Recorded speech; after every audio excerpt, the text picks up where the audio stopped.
एक बीकर है, इसमें इस हाइट तक क्या फिल किया हुआ है, वाटर फिल किया हुआ है 13.3 सेंटीमीटर,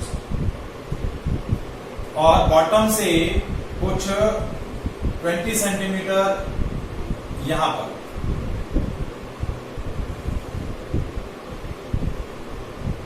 पर एक प्लेन मिरर लगा रखा है। क्या लगा रखा है? ये मिरर है, this is a plane mirror. Find the position of image of a dot mark at the bottom. यहां एक डॉट बनाया है ऑब्जेक्ट, इसकी इमेज आपको कहां फॉर्म होगी वो आपको बतानी है।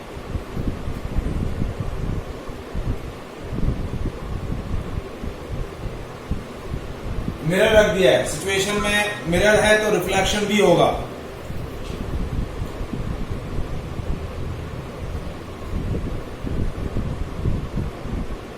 देखिए ऑब्जेक्ट क्या है, तो इमेज कुछ यहां बनेगी, तो एपरेंट शिफ्ट कितना हुआ, ये शिफ्ट हुआ, जो हमें नॉर्मल शिफ्ट निकालना है, normal shift in position of dot, क्योंकि मैं यहां से जब देख रहा हूं तो ये एक्चुअल डेप्थ है, लेकिन ये डॉट की इमेज कहां बनेगी, कुछ यहां बनेगी। तो पहले हमने क्या किया, shift in the position of dot, normal shift in the position of dot क्या हो जाएगी, d1 - 1/n। डायरेक्ट फॉर्मूला मैंने यूज कर लिया, d की वैल्यू है 13.3, 1 - 1/1.33, ये हो गया 13.3 इंटू 0.33 डिवाइड बाय 1.33। ठीक है, तो ये कितना आया, देखिए ये 100, ये 10,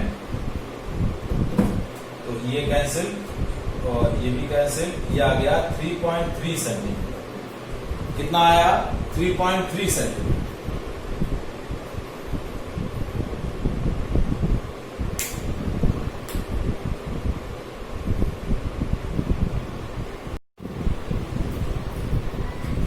अब ये शिफ्ट जो आया पोजीशन के अंदर ऑब्जेक्ट की पोजीशन में, ये रिफ्रैक्शन की वजह से आया।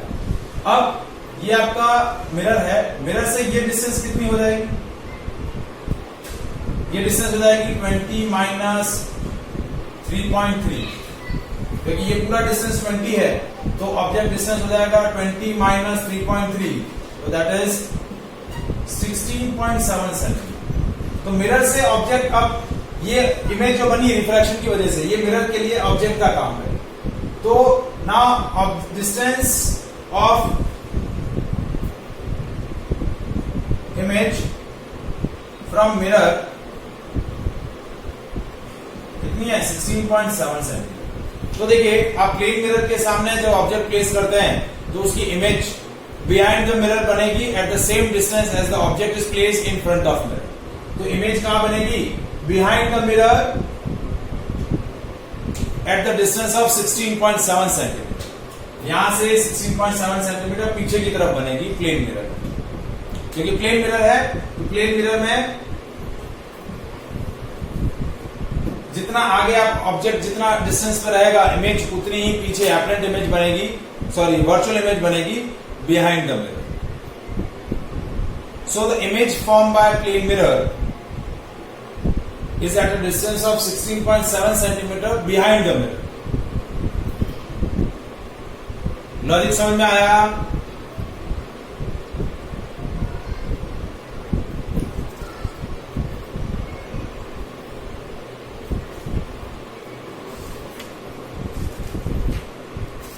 वंदन, मान्या, समझ में आया logic?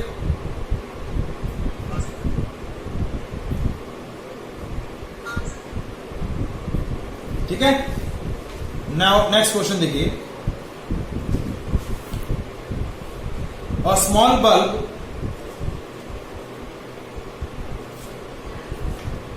is placed at the bottom of a tank containing the water to a depth of 80 centimeter. What is the area of the surface of water through which the light from the bulb can be immerses out if the refractive index of water is 1.33 and consider the bulb is a point source? Okay, तो अब ये refraction plus TIR दोनों का logic यहां use होगा. ठीक है, ये आपका टैंक है जिसके अंदर हमने वाटर फिल कर रखा है और वाटर की डेप्थ आपको दे रखी है 80 सेंटीमीटर. कितनी दे रखी है? 80 सेंटीमीटर. यहां आपने एक पॉइंट सोर्स लगा रखा है बल्ब जो बॉटम पे है. तो आपको क्वेश्चन पूछा है what is the area of the surface of water through which the light from the bulb can be emerges out. ठीक है, एरिया आपको क्या करना है? फाइंड आउट करना है. तो देखिए लाइट रेज कैसे इमर्सेस आउट होंगी. यहां से लाइट रेज गई, ये डेंसर मीडियम से लाइट रेज यहां एंटर करी, यहां से लाइट रेज ऐसे एंटर करी, इमर्सेस आउट. रिफ्रैक्शन नहीं हो रहा है, TIR होगा. सिंपल बाउंड्री कंडीशन ये इस तरीके से. तो अब एरिया कितना कवर किया? ये एरिया कवर होगा. ये एरिया सर्कुलर होगा. ये रेडियस आपको कैलकुलेट करनी है. ये हाइट है, ये हाइट आपको दे रखी है. ठीक है, अब देखिए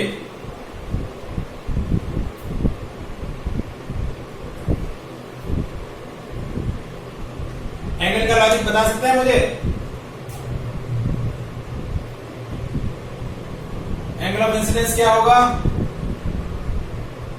ये आपका IC और ये 90. ये नॉर्मल के साथ ये IC, ये 90. देखिए ये IC है तो ये भी IC होगा और ये IC है तो ये भी IC होगा. तो देखिए ये मैंने एक सिंपल सा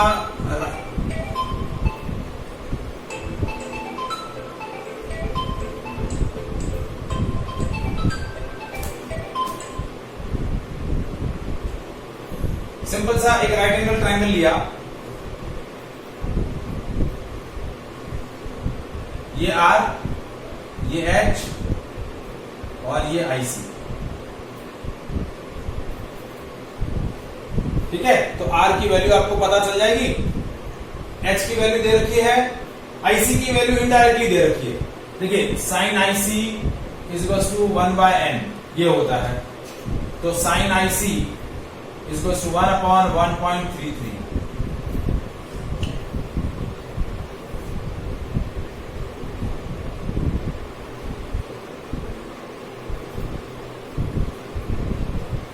तो रेडियस कितना हुआ?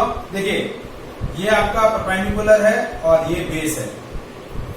परपेंडिकुलर और बेस के अंदर रिलेशन होता है tan IC. tan IC is equals to R/H. तो R की वैल्यू हो गई H tan IC. तो एरिया कितना हो जाएगा?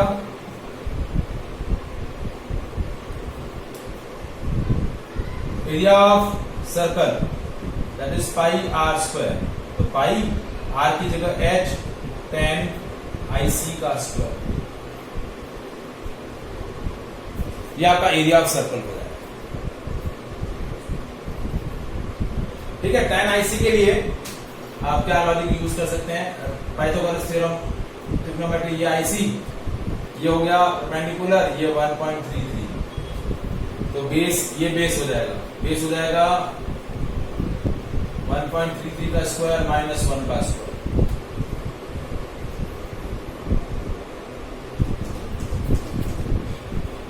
तो इससे ये आपका एरिया ऑफ सर्कल आ जाएगा. कैलकुलेशन रहेगी, लेकिन कैलकुलेशन ना करें, मतलब न्यूमेरिकल पार्ट सॉल्व ना करें, लॉजिक ये आपका TIR कर रहेगा. ठीक है, और इसी लॉजिक को यूज करते हैं अंडर वाटर जो ऑब्जेक्ट्स होते हैं, जैसे फिश वगैरह होती है, वो इसी लॉजिक के through inside the water, under water से ही वो सारा वाटर सरफेस पर क्या हो रहा है वो इजीली ऑब्जर्व कर लेती है. ठीक है, इसी लॉजिक के थ्रू ये आपका जैसे बल्ब ना लेकर मैं इसको फिश ले लूं, तो इसी लॉजिक के थ्रू जो है वाटर के ऊपर रिफ्रैक्ट रेयर मीडियम के अंदर क्या हैपन हो रहा है, वो सारा कुछ जो है अंडर वाटर ऑब्जेक्ट इस लॉजिक से क्या करते हैं, ऑब्जर्व करते हैं।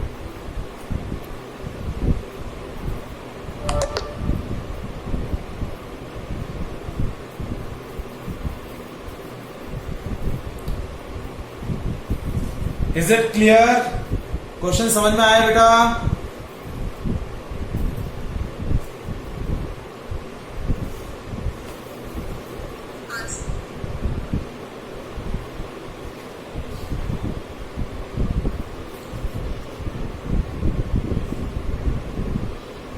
ठीक है, तो कुछ और भी क्वेश्चंस हैं जो TIR के हैं, तो अभी डिस्कस करें।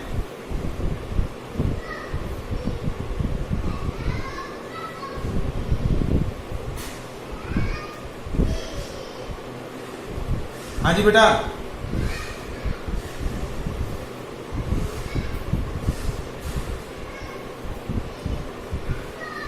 डिस्कस करना है। क्वेश्चन क्या है? 3 rays 1, 2, 3 of different color falls normally on the one side of isosceles right angle prism as shown in a figure। एक आपको राइट एंगल आइसोसेलेस प्रिज्म दिया हुआ है, ठीक है, ये 90 डिग्री है, ये 45 और ये भी 45, क्योंकि ये दो साइड्स जो हैं इक्वल हैं, तो रिमेनिंग एंगल, दो एंगल जो होंगे वो भी इक्वल रहेंगे। अब इस पर 3 रेज इंसिडेंट हो रही है नॉर्मली, जैसे ये A, ये B, ये C। AB फेस पर 3 डिफरेंट कलर्स की रेज इंसिडेंट हो रही है, ठीक है।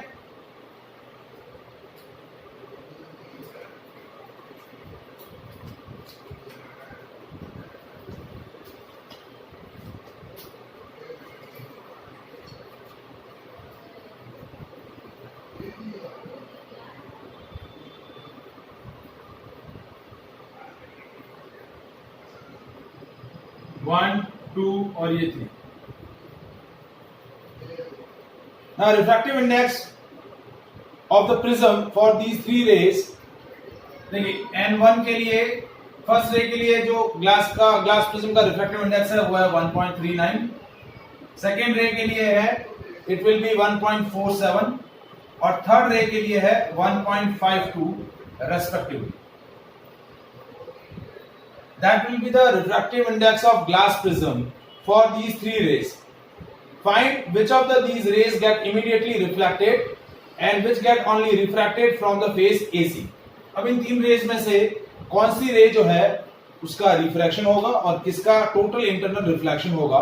Trace the path of rays and justify your answer with the help of a necessary conclusion. देखिए तीनों अलग अलग वेवलेंथ की रेडिएशंस हैं, तो उनके लिए ये जो ग्लास प्रिज्म है ये अलग अलग रिफ्रैक्टिव इंडेक्स क्या करेगा, ऑफर करेगा।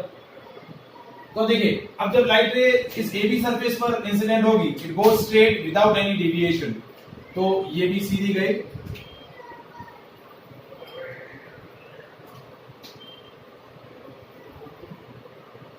ये भी सीधी गई और ये भी सीधी, ठीक है। लेकिन जैसे ही AC फेस पर इंसिडेंट होगी तो AC फेस पर क्या होगा, रिफ्रैक्शन होगा या टोटल इंटरनल रिफ्लेक्शन होगा, वो चेक करने के लिए, क्योंकि TIR के अंदर हमने क्या बोला है कि light is travel from denser to rare and second angle of incidence is more than critical angle. अब एंगल ऑफ इंसिडेंस इन तीनों के लिए मैं चेक कर लेता हूं, ये नॉर्मल, ये नॉर्मल, ये नॉर्मल, ठीक है। तो ये 45 है, तो एंगल ऑफ इंसिडेंस इन तीनों के लिए क्या हो गया, 45 डिग्री।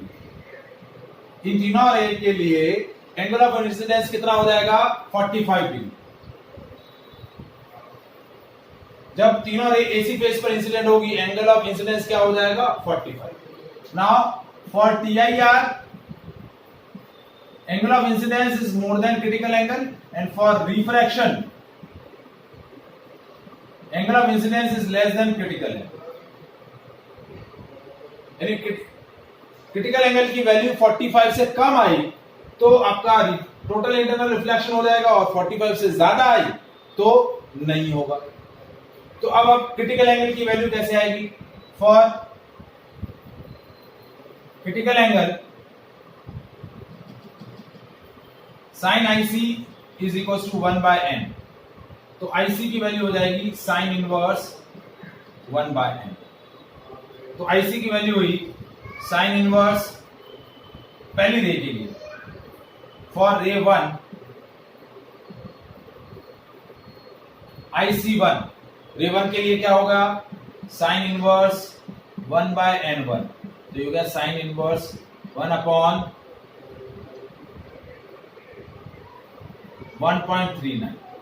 अब देखिए, अब कंफ्यूजन ये हो जाता है कि भाई पता कैसे करेंगे कि भाई साइन इनवर्स निकलेगा कैसे? साइन इनवर्स निकालने के लिए टेबल चाहिएगी, तो इसका भी लॉजिक है। हम क्या ले लेते हैं? Sine I is more than sine IC. तो साइन आई की वैल्यू है sine 45 is more than sine IC. Sine 45 होता है 1/√2। क्या हो गया? 1/√2 is more than sine IC. ठीक है, और 1/√2 की वैल्यू है 1/414 is more than sine IC. ये कंडीशन होनी चाहिए हमारी। 1/1.414 is bigger than sine IC, ये कंडीशन होनी चाहिए। तो अब देखिए यहां क्या हुआ? Sine IC1 is equal to 1/1.39। Ray 2 के लिए साइन IC2 क्या हो गया? 1/1.47। और फॉर रे 3 के लिए क्या हो गया? Sine IC3 that is 1/1.52। ठीक है, तो अब ये तीनों मीडियम, तीनों रेस के लिए क्रिटिकल एंगल आ गया। अब मेरी TIR के लिए कंडीशन क्या है? TIR के लिए कंडीशन ये है 1/1.414 is more than sine IC. अब इस वैल्यू को इससे कंपेयर करते हैं। तो देखिए ये है 1.39, 1/1.39, डिनोमिनेटर 1.39 है, यहां का डिनोमिनेटर 1.414 है। तो यहां ये जो वैल्यू आएगी छोटी रहेगी, ये वैल्यू बड़ी रहेगी।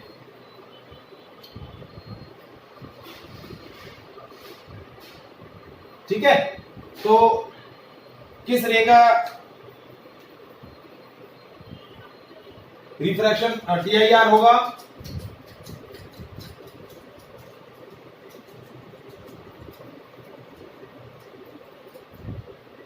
वंदन, मान्या, इनमें से किनका TIR होगा? ये मैंने तीनों की वैल्यू दे रखी है, साइन IC1, IC2, IC3, और ये आपकी साइन आई की वैल्यू। किसमें I is more then IC है?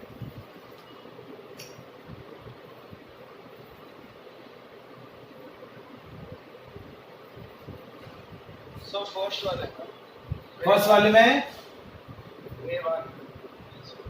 रे 1 में क्या होगा?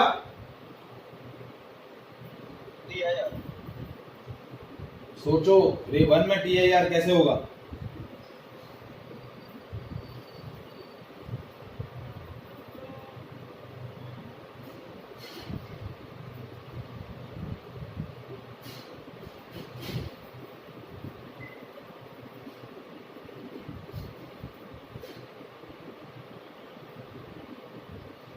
कंफर्म रे 1 में होगा?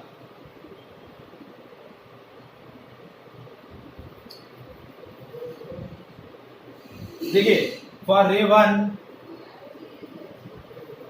1/1.414 इज लेसर देन 1/1.39। ये छोटा है, डिनोमिनेटर छोटा है, तो ये वैल्यू बड़ी हो जाएगी।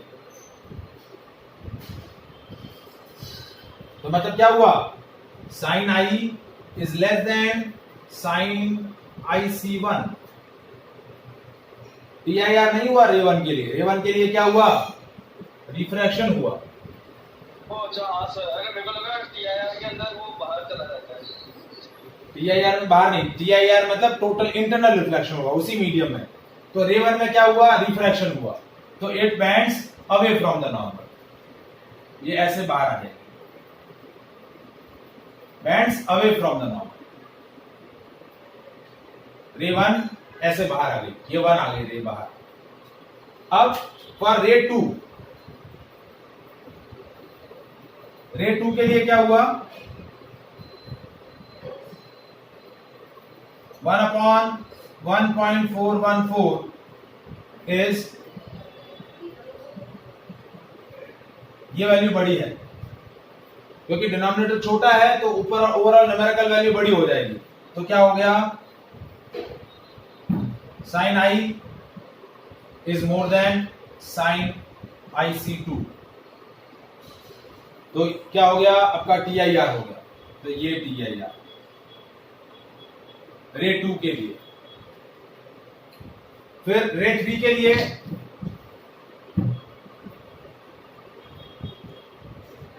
क्या हुआ, 1/1.414 is bigger than 1/52.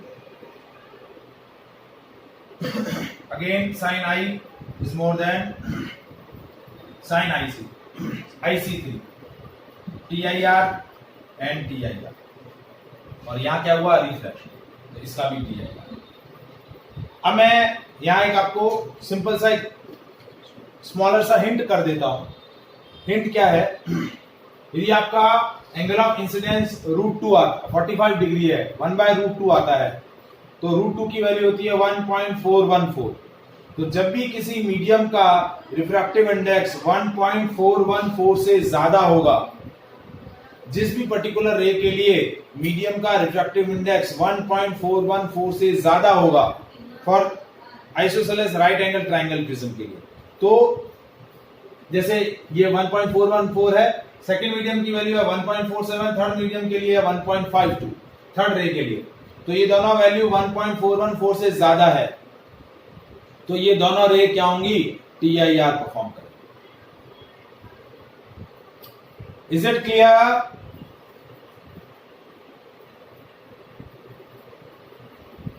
आया समझ में बेटा? वंदन, मान्या, आर्या? Yes sir. ठीक है, तो ये TIR का लॉजिक है जो आपको लर्न रखना है। ठीक है, अब नेक्स्ट क्वेश्चन देखिए।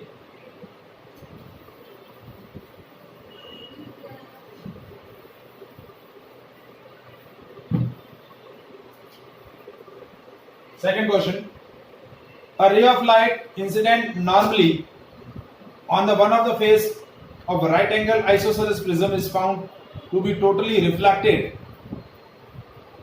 What is the minimum value of refractive index of material of the prism? ठीक है,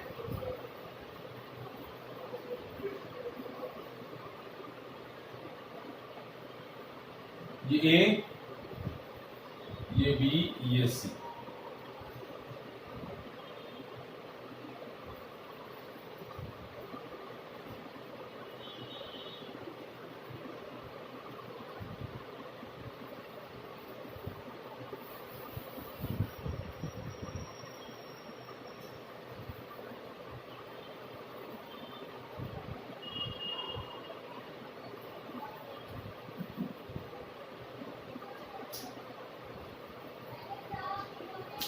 ठीक है, लाइट रे इस तरीके से नॉर्मली इंसिडेंट हो रही है, AB फेस पर इंसिडेंट होगी गो स्ट्रेट, BC पर जब इंसिडेंट होगी तो क्या हुआ, क्वेश्चन क्या बोल रहा है, ray of light incident normally on the one of the face of right angle isosceles prism is found to be totally reflected. यहां से रिफ्लेक्ट हो गई इस तरीके से, यहां से इंसिडेंट हुई और यहां से रिफ्लेक्ट हो गई। तो what is the minimum value of refractive index of material of the prism? Refractive index of medium, ये जो मीडियम है इसका रिफ्रैक्टिव इंडेक्स कितना है ये आपको बताना है। ठीक है, ये एंगल 45 है, ये भी 45 है, तो एंगल ऑफ इंसिडेंस कितना हुआ देखिए, ये नॉर्मल एंगल ऑफ इंसिडेंस कितना हुआ ये भी 45 डिग्री। कितना हुआ? 45 डिग्री। तो for TIR I is more than IC, so sin I is more than sin IC. ठीक है? So sin I is more than 1 by n, क्योंकि sin IC होती है 1 by n। sin I की value आपकी angle of incidence कितना आया है? 45 डिग्री। तो sin 45 is more than 1 by n, 1 upon root 2 is more than 1 by n। तो ये क्या हो गया? Cross multi 1 upon 4, 1 upon 1.414 is more than 1 by n। तो n is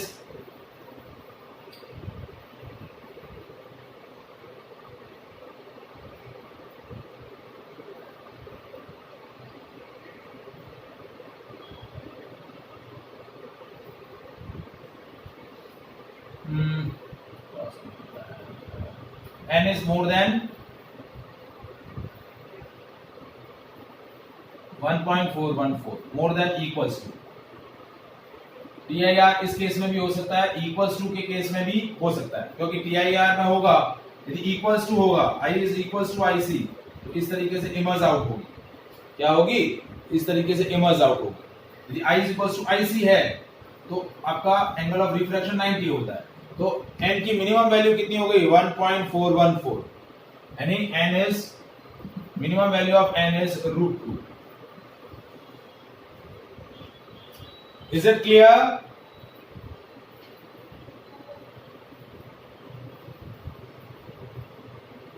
आया क्वेश्चन समझ में?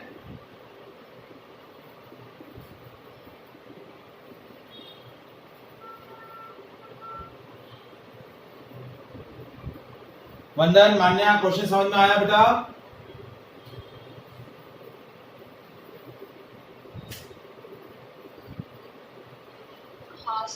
अब इसी का सेकंड पार्ट है कि when the prism is immersed in a water, अभी यही सेम प्रिज्म आपका क्या हो जाए?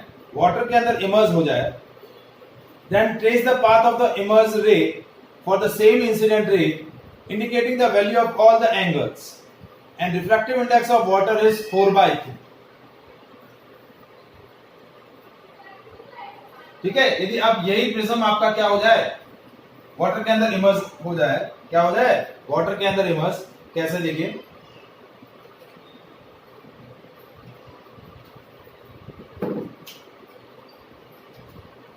इसी को मैंने इस तरीके से वाटर के अंदर इमर्ज कर दिया।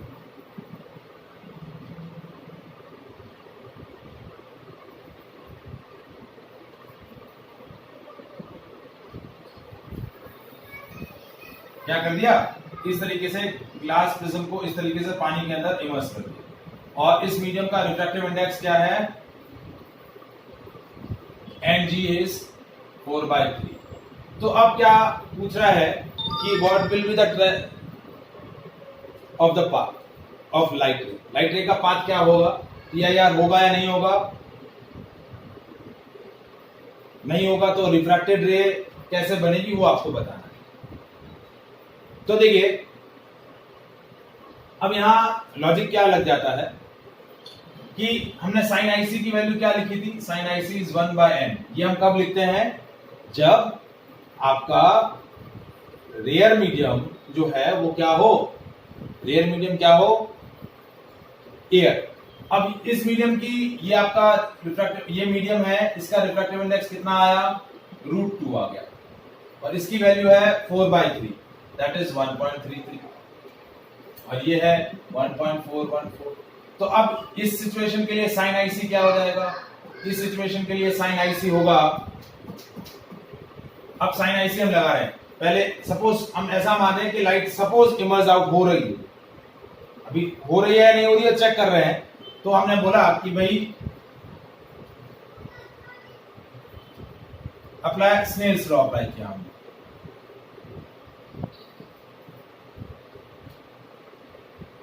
n into sin IC is equals to Ng into sin 90।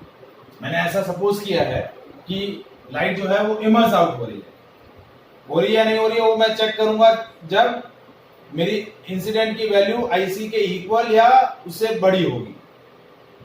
पर मैं सिंपल सा स्नेल्स लॉ लगा रहा हूं, तो ये हो गया √2 into sine IC is equal to 4/3 into 1। तो साइन आईसी की अब वैल्यू कितनी हो गई, 4/3 अपॉन √2, यानी 1.33 डिवाइड बाय 1.414।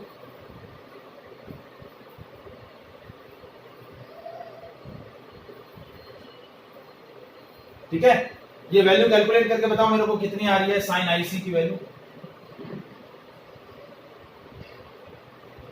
साइन आईसी की वैल्यू बेटा कितनी आ रही है, 1.33 डिवाइड बाय 1.414। ये कैलकुलेट करके बताओ।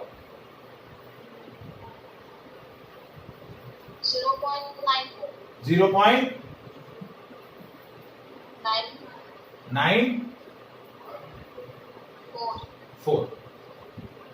साइन आईसी की वैल्यू आई 0.94।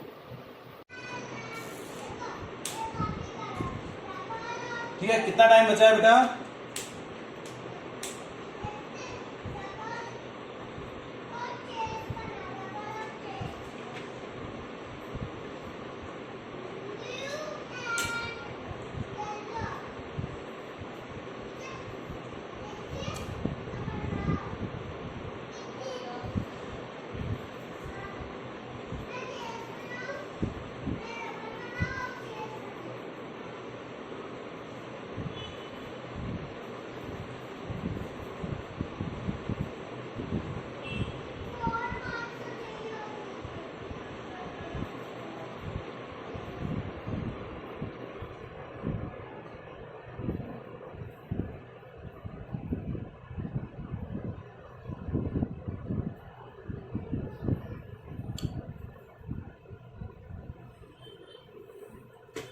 देखिए रिफ्रैक्शन हुआ, टीआईआर नहीं हुआ। टीआईआर क्यों नहीं हुआ, मैं लॉजिक, साइन आई की वैल्यू क्या होगी, साइन आई की वैल्यू है, आई की वैल्यू है 45, तो साइन आई हो गया साइन 45, तो हो गया √2, क्या हो गया √2, 1.414,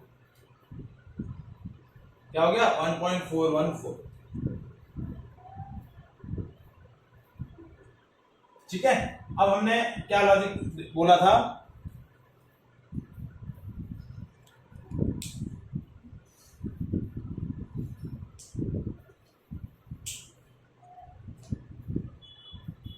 देखिए साइन आईसी की वैल्यू हमने निकाली थी 0.1 अपॉन 1.33 अपॉन 1.414, और जब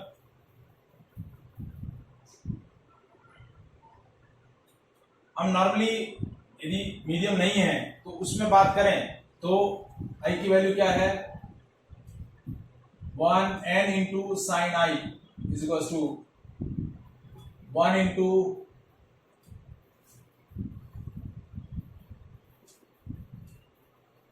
आई इज इक्वल टू 45, तो साइन आई क्या हो गया साइन 45, और साइन 45 यानी 1/√2 यानी 1.1 upon 1.414।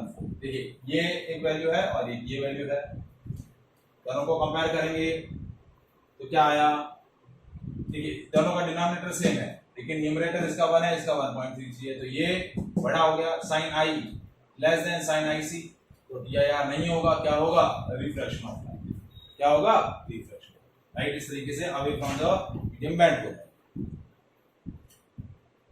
Angle of refraction calculate करना है तो अगेन स्नेल्स लॉ अप्लाई करेंगे, n into sine I is equal to N G into sine R, तो साइन आर हो जाएगा n into sine I upon N G, √2 sine I की value sine 45 into 4/3 divide by 4/3, 3/4 sine R की value, तो R की value sine inverse 3/4।